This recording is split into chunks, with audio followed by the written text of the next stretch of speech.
হরে কৃষ্ণ বন্ধুরা, রিয়াজ ব্লগ চ্যানেলের সকল ভক্তবৃন্দকে জানায় সুস্বাগতম।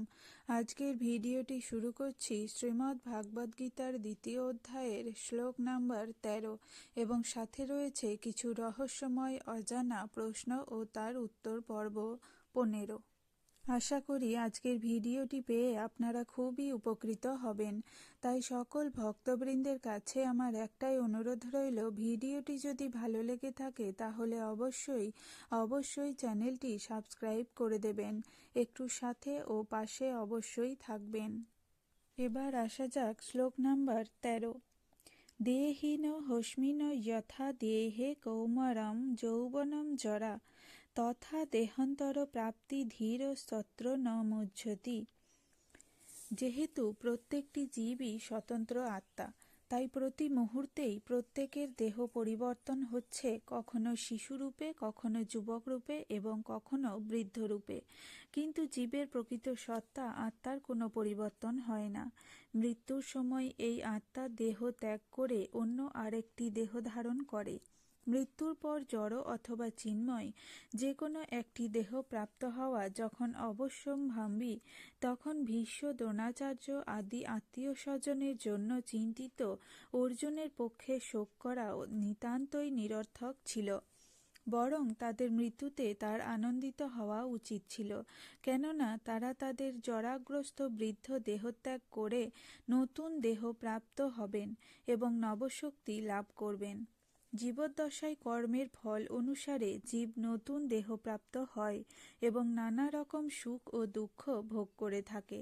তাই ভীষ্ম ও দ্রোণের মতো মহাত্মারা দেহত্যাগের পর অবশ্যই চিন্ময় দেহ লাভ করবেন, অথবা অন্ততপক্ষে স্বর্গলোকে দিব্য দেহ প্রাপ্ত হয়ে উন্নতর সুখ ভোগ করবেন।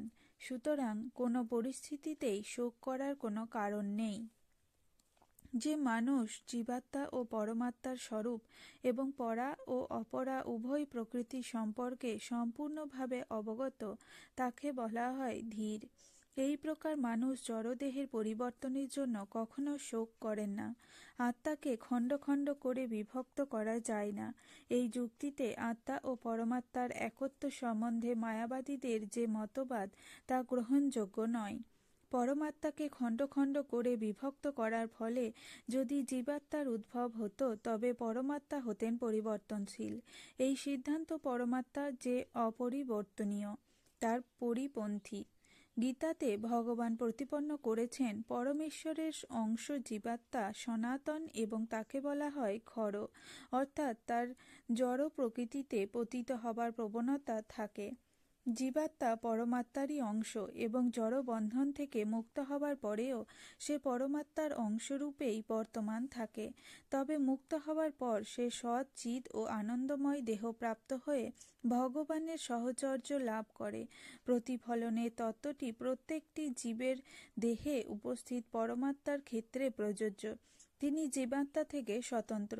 জলে যখন আকাশের প্রতিফলন দেখা যায়, তখন তাতে সূর্য, চন্দ্র এবং নক্ষত্রদেরও দেখা যায়। নক্ষত্রগুলিকে জীবাত্মার সঙ্গে তুলনা করা চলে এবং সূর্য অথবা চন্দ্রকে পরমেশ্বরের সঙ্গে তুলনা করা চলে। অর্জুন স্বতন্ত্র অনুচৈতন্য বিশিষ্ট জীবাত্মা এবং বিভু চৈতন্য পরমাত্মা হচ্ছেন ভগবান শ্রীকৃষ্ণ। জীবাত্মা ও পরমাত্মা সমপর্যায়ভুক্ত নয়।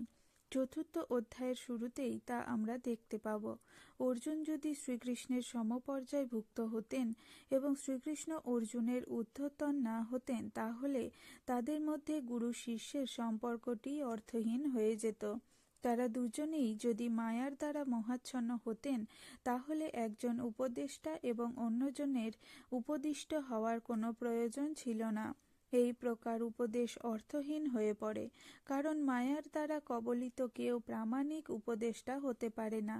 এই অবস্থায় এটি অনস্বীকার্য যে শ্রীকৃষ্ণ জীবের ঊর্ধ্বতন পরমেশ্বর ভগবান, আর অর্জুন মায়ার দ্বারা মোহিত বিস্মরণশীল আত্মা।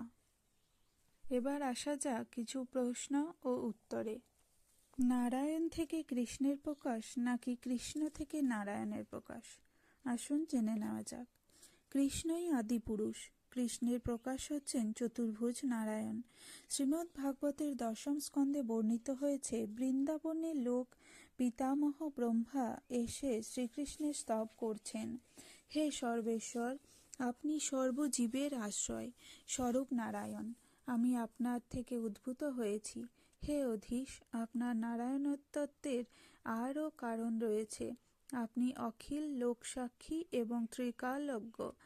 নাড়ো অর্থাৎ জলে, অয়ন অর্থাৎ শয়নজার, তিনিই নারায়ণ।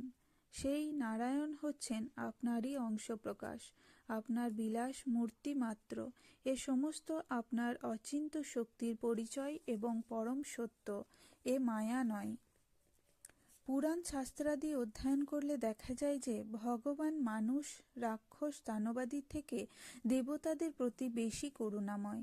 দানব, অসুরাদির থেকে ইন্দ্রাদি দেবগণ তুলনামূলকভাবে কোনো না কোনো ক্ষেত্রে বেশি দোষী হওয়া সত্ত্বেও ভগবান অসুরদের বধ করেন, অথচ দেবতাদের কৃপা করেন। কেন?